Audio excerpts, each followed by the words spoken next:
Assalamualaikum warahmatullahi wabarakatuh, teman-teman kelas IPA. Apa kabar teman-teman? Mudah-mudahan teman-teman tetap sehat dan semakin semangat belajarnya ya.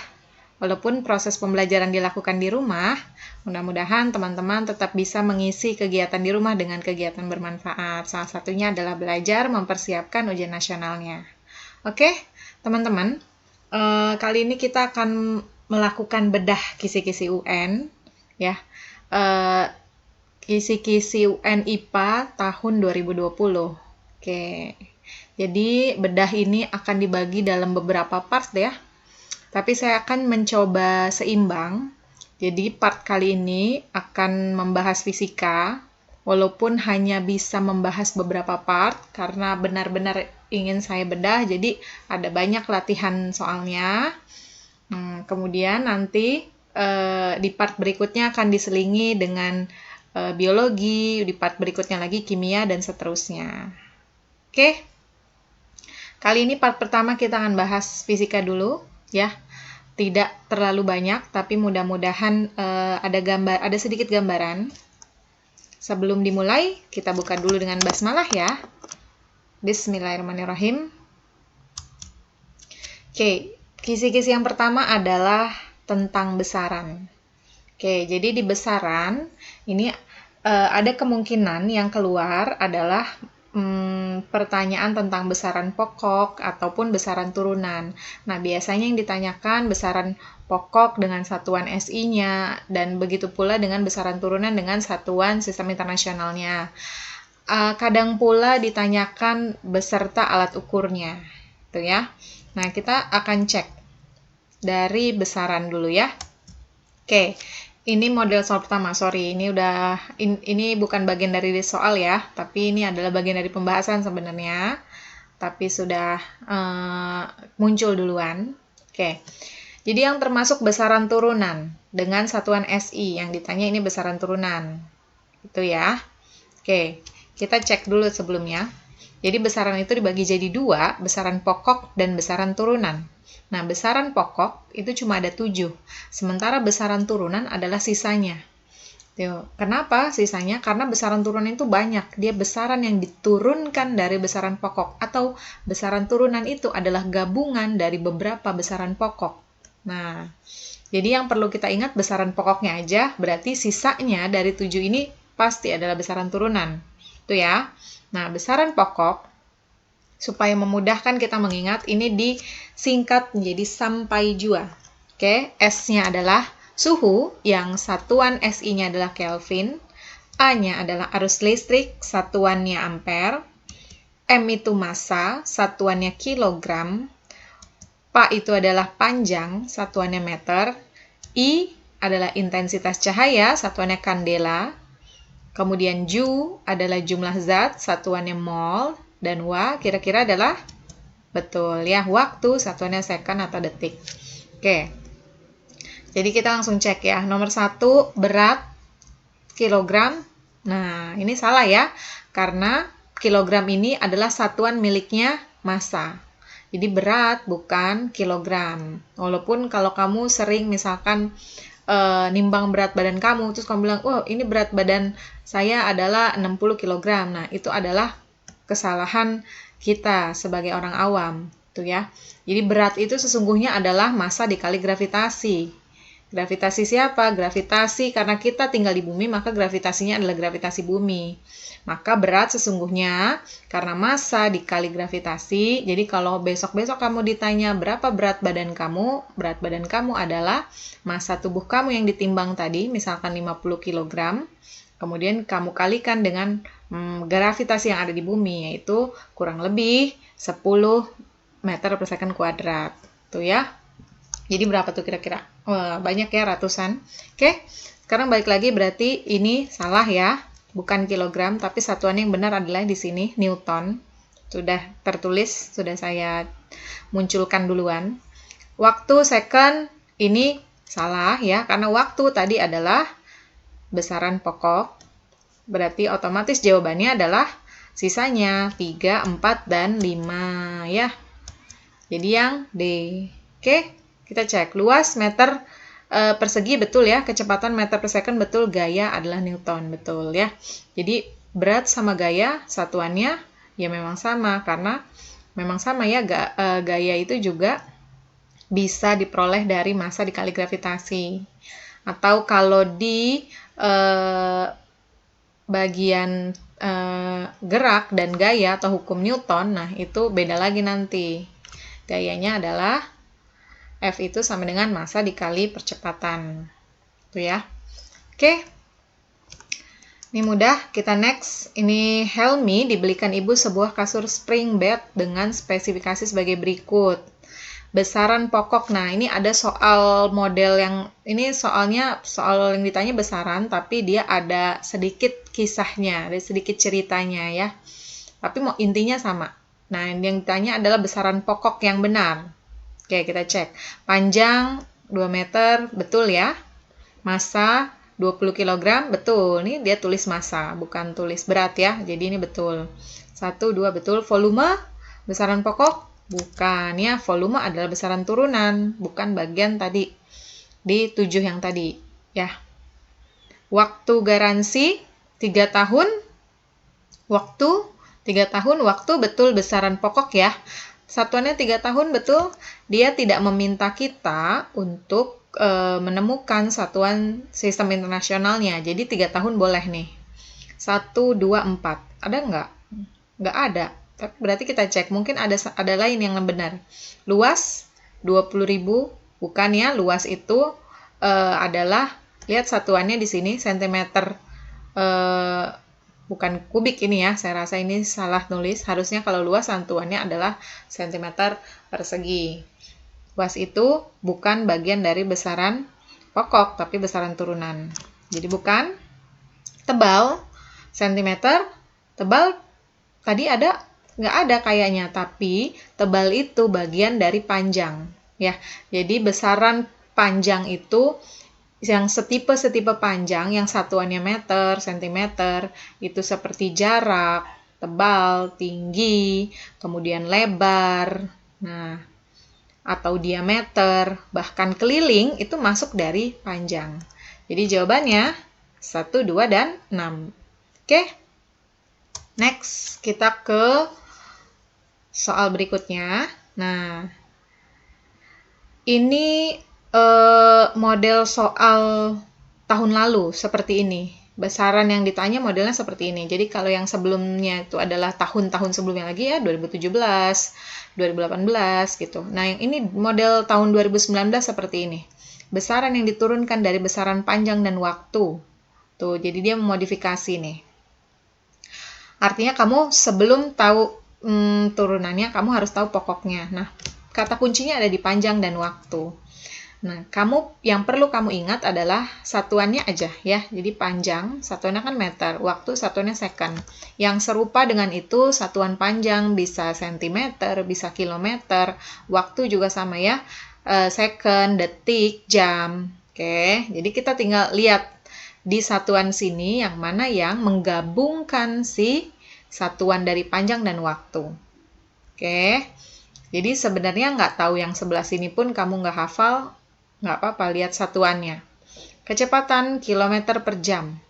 Apakah gabungan dari panjang dan waktu? Betul ya, kilometer setipe dengan meter, kemudian jam juga setipe dengan second. Jadi satu betul. Usaha joule. Usaha bagian dari ini, panjang, waktu. Kalau teman-teman ingat, usaha itu rumusnya adalah W sama dengan F kali S.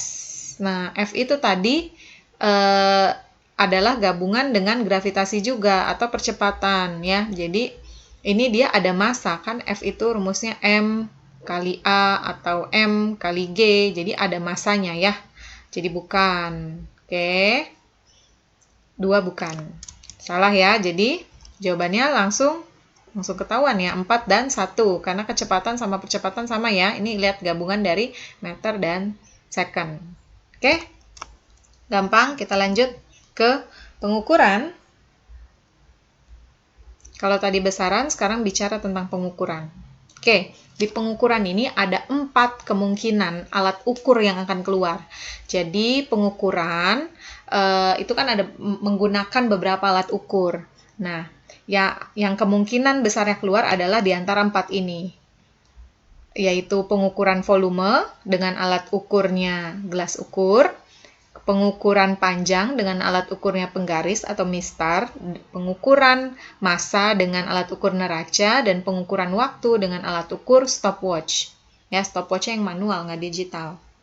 Oke, kita cek satu-satu ya. Nah, kita cek dulu pengukuran panjang.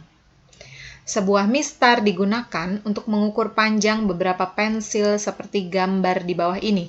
Oke, ada 4 pensil. Kita cek satu-satu. Jadi ini ngukurnya dilihat ini tidak dari titik 0. Jadi ini harus dibaca ya. Yang pertama ini adalah angkanya 3. Kemudian di sebelah sini kita cek. Ini kalau 4 kemudian 5. Di sininya pasti setengahnya. Jadi 4,5 ya. 4,5, 45, 46, 47, 48. Nah, ini beradanya di antaranya nih kayaknya ya. Nah, belum ke 5 tapi belum ke sudah melewati yang ini juga tadi 48. Kurang lebih 4,9 ya. Sebenarnya penggarisnya agak kurang bagus gambar garis-garisnya ya. Harusnya di antara sini dengan sini. Ini harusnya 5 supaya beneran kayak penggaris beneran. Tapi nggak apa-apa ya. Insya Allah ada jawabannya. Nah, menghitung panjang si pensil, kita kurangi yang angka besar di sebelah kanan ini dengan angka yang kecil di sebelah kiri ya. Jadi pensil yang pertama adalah 4,9 kurang 3, 1,9. Bukan ya. Salah berarti yang ini yang A. Kita cek yang 2. Pensil kedua, lihat di sini, ini adalah 4. Kemudian di sini ujungnya adalah 7. Maka kita kurangi yang besar di kanan dengan yang kecil di kiri. 7 kurang 4, 3. Udah ketahuan jawabannya. Yang B ya. Oke, tapi kita cek untuk lebih meyakinkan kita lagi, atau kalau kamu punya waktu lebih ketika nanti ujian ya, iseng-iseng berhadiah. Kita cek pensil ketiga. Di sini 5 ya. 3, kemudian komanya 5 karena tengah-tengah. Jadi ini 3,5. Terus ujung sininya ini 55, 56, 57. Berarti 5,7 dikurang 3,5. Jadi jangan baca langsung di sini. Ntar kamu sangka langsung jawabannya yang C. Karena 5,7 kan ya. Dikurangin dulu jadi 2,2. Sekarang cek yang keempat. Ini adalah 4,5 ya. Kemudian sebelah sini ini 6,5 lebih 1 berarti 6,6. Jadi 6,6 dikurang 4,5 2,1. Oke. Gitu ya. Gampang kan? Pernah juga yang ditanyakan adalah kamu harus perhatikan juga tentang konversi satuan. Bisa jadi dia penggaris, tapi dia minta dikonversikan ke satuan internasionalnya misalkan. Nah, satuan internasional panjang adalah meter tadi. Nah, tinggal kamu konversikan cm ke meter dibagi 100. Nah, seperti itu ya. Atau kadang-kadang dia mintanya konversinya bukan ke cm, tapi ke bawahnya milimeter. Berarti kamu kali 10 nanti. Jadi ingat lagi sama tangga satuan ya. Oke, sekarang kita ke pengukuran waktu, stopwatch. Oke. Waktu tercepat yang dicapai oleh salah satu siswa. Oke, kita cari waktunya ya. Jadi di sini di stopwatch ada lingkaran yang besar dan lingkaran yang kecil. Lingkaran yang kecil ini kita baca sebagai data menit. Ingat ya, jangan ketukar. Kita cek di sini 5, 10, ini 15, 20. Kemudian di sini berarti ini adalah 25 ya. Berarti ini 25 menit. Kemudian lingkaran yang besar di sini yang paling kelihatan angkanya ini adalah menandakan detik ya. Kita baca di sini udah kelihatan dia menunjuk 25 detik.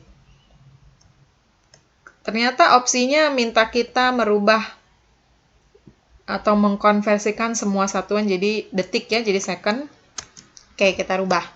Menit ke detik kali 60, jadi 1500 ditambah 25 adalah 1525 detik. Oke. Gampang ya. Next. Oke, ini adalah pengukuran volume. Tuh, ada untuk mengetahui volume balok yang terbuat dari gabus dilakukan dengan urutan kegiatan seperti gambar dengan silinder logam sebagai pemberat. Oke, kita cek. Ini adalah gambar pertama, hanya air saja ya. Ini air, kita baca airnya tepat di 30 angkanya. Kemudian ternyata yang kedua sudah dimasukkan sesuatu nih. Ini adalah air plus logam pemberatnya, silindernya. Kenapa ini tahu bahwa ini logam pemberat bukan gabus? Karena begitu ditaruh di sini dia langsung tenggelam. Jadi sifatnya logam, salah satu karakteristiknya adalah ketika taruh di air ya dia tenggelam. Kita baca volumenya di sini. Ini cara baca volume gini ya. Kalau ini adalah gelas ukur, ini kan 30. Kemudian lihat dulu di sini. 40-nya sini. Kemudian ada garis-garis. Ada berapa garisnya? 1, 2, 3, 4. Dia cuma ada 4 garis. Artinya setiap satu garis nilainya 2. Kalau nantinya ada juga yang gelas ukur garisnya sampai 9 ke sana. Nah, kalau sampai 9 berarti setiap garisnya 1. Tapi kalau 4 berarti setiap garis nilainya 2. Jadi ini 30, maka di sini 32. Itu ya. Nah, karena dia tepat di sini berarti ini adalah 34. Oke. Bisa lihatnya ya.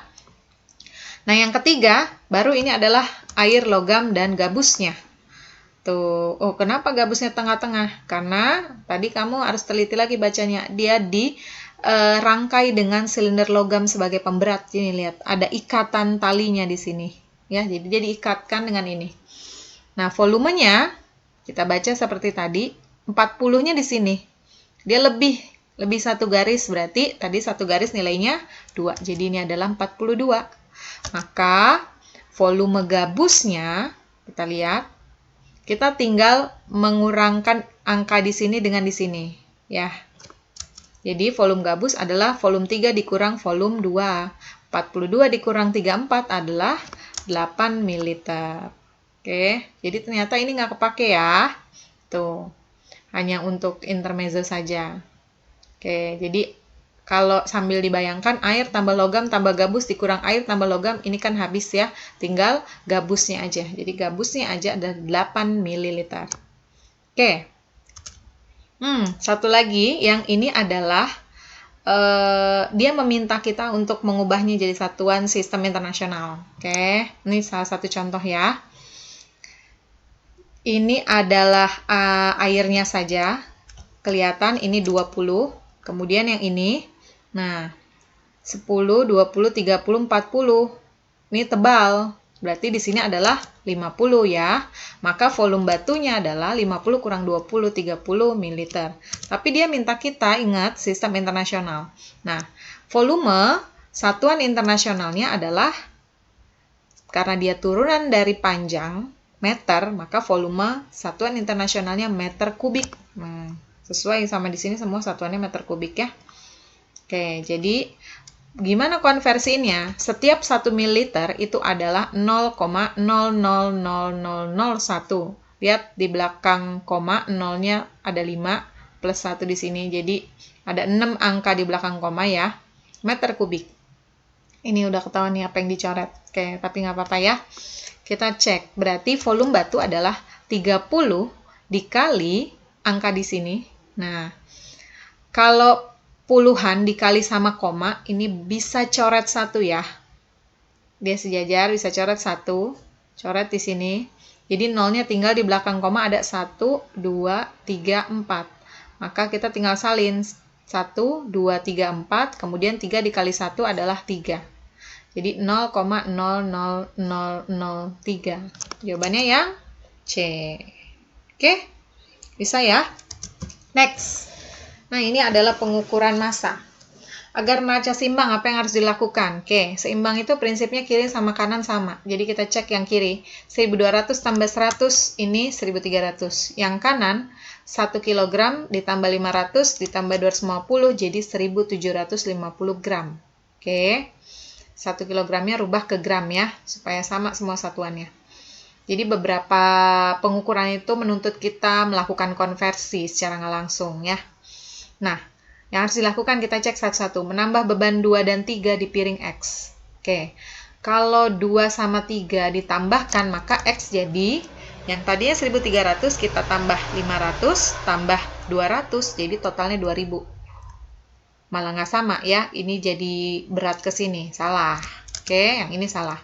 Yang B, mengganti beban P, jadi beban P itu adalah ini, turunin, dengan beban 1 dan 2. 1 dan 2 yang ini. Jadi 1.200, karena ini udah turunin ya, tinggal dia doang. 1.200 ditambah 1, 50, 2, 500, 1.750. Dan ternyata sama yang B. Oke, tapi kita cek yang C ya. Menurunkan anak timbangan 500 dari piring Y. Oke, berarti ini kita turunin.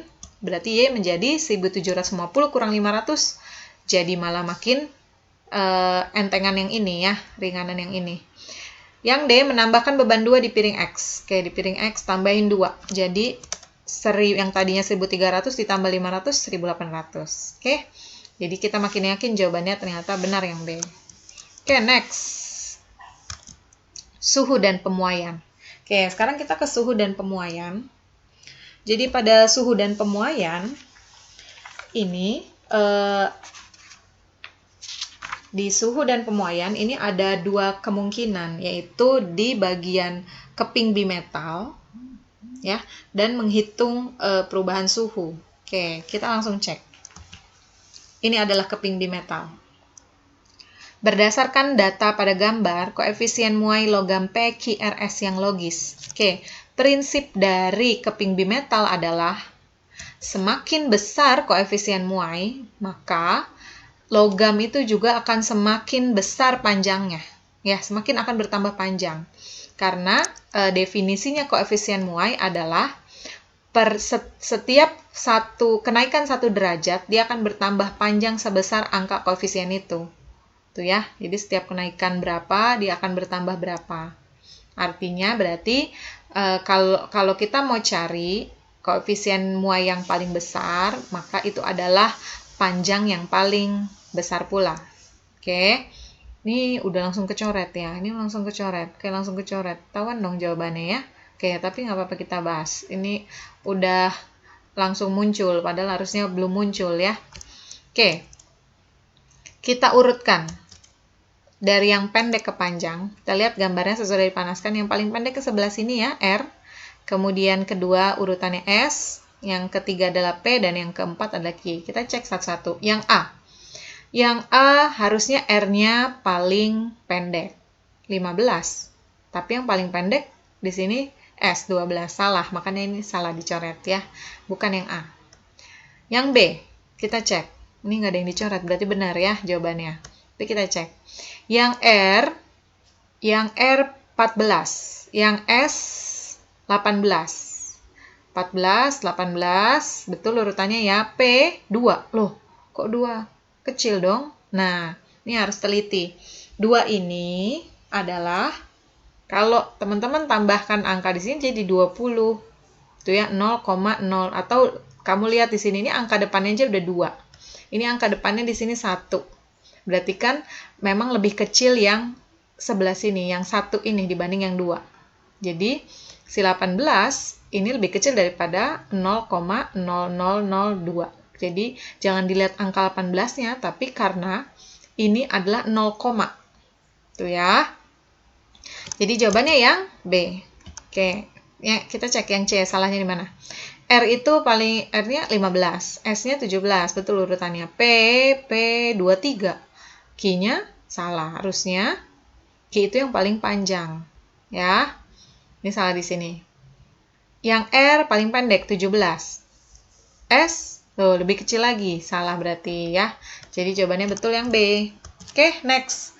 Oke, ini ngukur suhu ya. Termometer menggunakan skala pengukuran dengan titik beku minus 15 dan titik didih 60. Jika termometer menunjukkan nilai 10, nilai suhu tersebut dalam skala Fahrenheit. Oke, sebelumnya kita pernah bahas Fahrenheit itu termometernya titik bawahnya 32, titik atasnya 212 seperti ini. Jadi kita gambarkan dulu titik atas dan titik bawahnya supaya mudah memahami ya. Kita bikin termometer X. manual ya. Kasih X, kemudian bawahnya kasih minus 15, atasnya 60. Kemudian dia minta kita mencari 10 ini di F berapa, di Fahrenheit berapa. Kita gambar termometer F sampingnya. Ini F.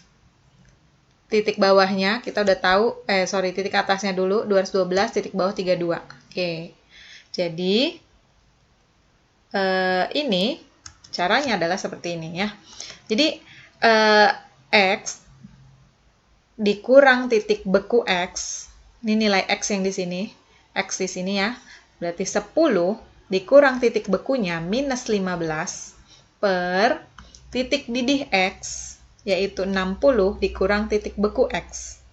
Berarti 60 dikurang minus 15 ya, dikurang 15. Oke.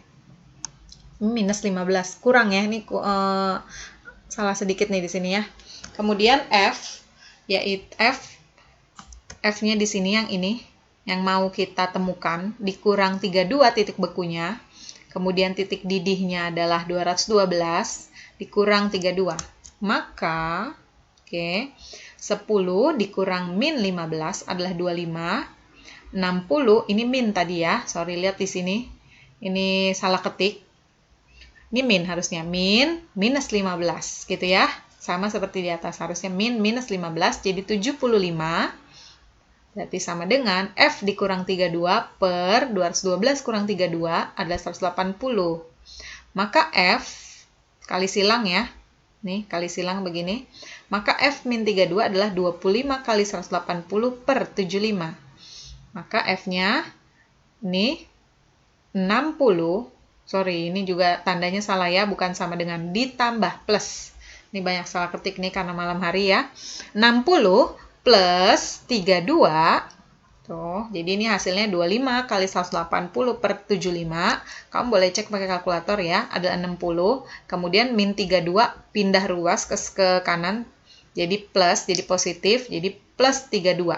Maka 60 ditambah 32 adalah 92. Oke, gitu ya. Apa-apa nanti dicek-cek lagi, pelajari baik-baik ini bagaimana caranya. Ya, mudah-mudahan sering-sering dilihat jadi bisa. Oke. Sekarang kita ke kisi-kisi keempat ya. Tadi sudah besaran, pengukuran, kemudian suhu dan pemuaian. Sekarang adalah perpindahan dan kalor. Oke, di perpindahan dan kalor, ini juga modelnya ada dua tipe ya. Yang pertama bisa berupa jenis perpindahan kalor. Kalor itu perpindahannya kan ada konduksi, konveksi, dan radiasi. Jadi sekitar ini. Atau bisa juga pemanfaatan perpindahan kalornya. Ya, bisa berupa alat atau nanti bisa berupa dalam bentuk diagram atau grafik. Oke, kita cek. Nah, perhatikan peristiwa berikut. Ada 5 peristiwa, peristiwa konduksi, konveksi, dan radiasi. Kita cek ya, saya satu-satu. Terjadinya angin darat dan angin laut. Oke, kita sambil ingat lagi, sambil review. Ini sudah dibahas di pembahasan soal ucun, karena memang di ucun ini keluar. Jadi memang kisi-kisi ini juga berdasarkan dari model-model contoh di ucun ya. Nah, kamu bisa lihat lagi video yang part pertamanya di bagian yang di ucun yang ucun paket A atau paket B saya juga lupa, tapi kamu cek aja ya. Oke. Nah, konduksi itu ini intinya adalah hantaran. Tuh ya. Dan ini hanya terjadi pada benda padat. Jadi menghantarkan panas. Nah, hantaran panas itu kan terjadinya benda-benda yang bisa menghantarkan panas itu adalah benda-benda yang padat, kayak misalkan logam, gitu ya. Makanya biasanya contohnya sendok logam atau benda-benda padat lainnya.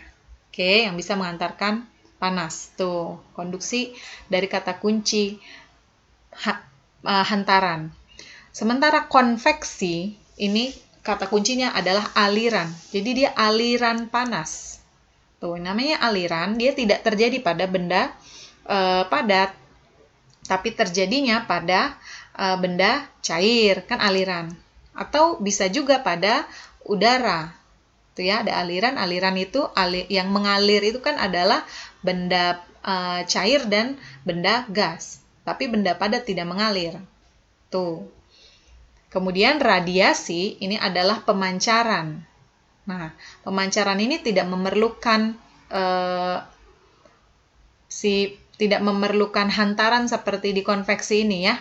Jadi benda ini langsung memancarkan radiasinya atau panasnya. Oke. Atau tanpa terjadinya perpindahan zat itu. Kalau di SD teman-teman ingatnya begitu ya. Oke, kan kita cek terjadinya angin darat dan angin laut. Ini angin. Jadi adanya di gas. Gas itu kemungkinannya dua, radiasi atau konveksi. Konduksi nggak mungkin karena terjadinya pada benda padat. Kalau radiasi hanya terjadi pada benda gas. Terjadinya angin darat dan angin laut. Apakah angin ini, kamu sambil bayangin, apakah angin ini mengalir atau tidak? Nah, angin itu mengalir, ya. Jadi dia adalah konveksi. Oke, gitu ya. Kemudian yang kedua, sinar matahari sampai ke bumi. Apakah sinarnya matahari ini mengalir? Terasa alirannya?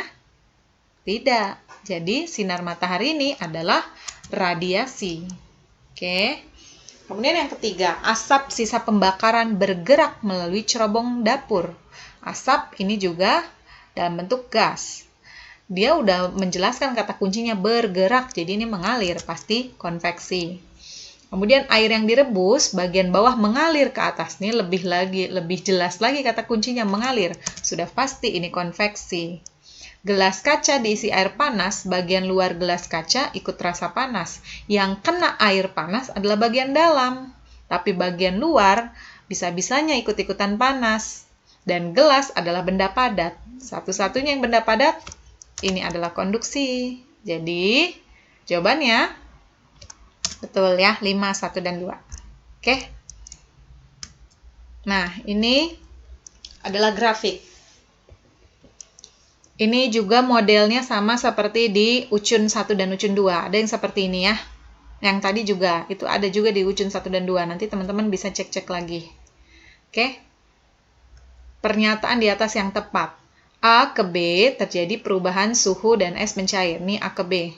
Ada perubahan suhunya? Ada. Minus 10 ke 0. Berubah banget suhunya. Esnya mencair? Esnya belum mencair. Ya. Ada perubahan suhu, tapi esnya belum mencair. Dia baru mau akan mencair. Karena dia sudah berada tepat di titik 0, dan dia butuh waktu untuk mencair. Makanya di sini grafiknya begini nih. Karena butuh waktu dia. Tuh, butuh agak lama untuk mencair. Oke? Ini salah di sini. B ke C tidak terjadi perubahan suhu. B ke C tidak terjadi perubahan suhu, betul ya. Dan es mencair. Betul yang ini. Di sini benar-benar baru esnya mencair ya. 2 betul. A ke B. A ke B. Terjadi perubahan suhu dan es tidak mencair. Nah, betul. Es tidak mencair. Jadi jawabannya 2 dan 3 ya. Yang ini juga salah. C ke D, airnya menguap? Belum. Dia baru akan menguap, tapi menguapnya nanti grafiknya juga yang lurus kayak gini. Nanti kalau diterusin lagi grafiknya lurus begini, baru itu air menguap. Jadi jawabannya 2 dan 3. Oke? Teman-teman, sampai di sini dulu. Kita baru bahas 4 ya, dari kemungkinan yang 40. Jadi kebayang ya kira-kira berapa part ini akan membahasnya. Tapi mungkin nanti di biologi kita bisa agak banyak, karena biologi kan nggak membutuhkan cara, tapi lebih kepada teori. Dan kimia juga nanti bisa kita jadikan satu part supaya lebih ringkas lagi. Oke, teman-teman, mudah-mudahan teman-teman semakin memahami dan semakin bisa lebih percaya diri untuk menuju UN-nya. Jangan lupa jaga kesehatan di tengah virus corona yang melanda dunia. Mohon maaf apabila ada kesalahan, ada tipe-tipe, ada kesalahan baik dalam ucapan juga. Silahkan jika memang merasa ada yang janggal, silahkan dikomentari. Saya sangat terbuka dengan saran-saran dan masukannya. Kita cukupkan dengan hamdalah. Alhamdulillahirrahmanirrahim. Assalamualaikum warahmatullahi wabarakatuh.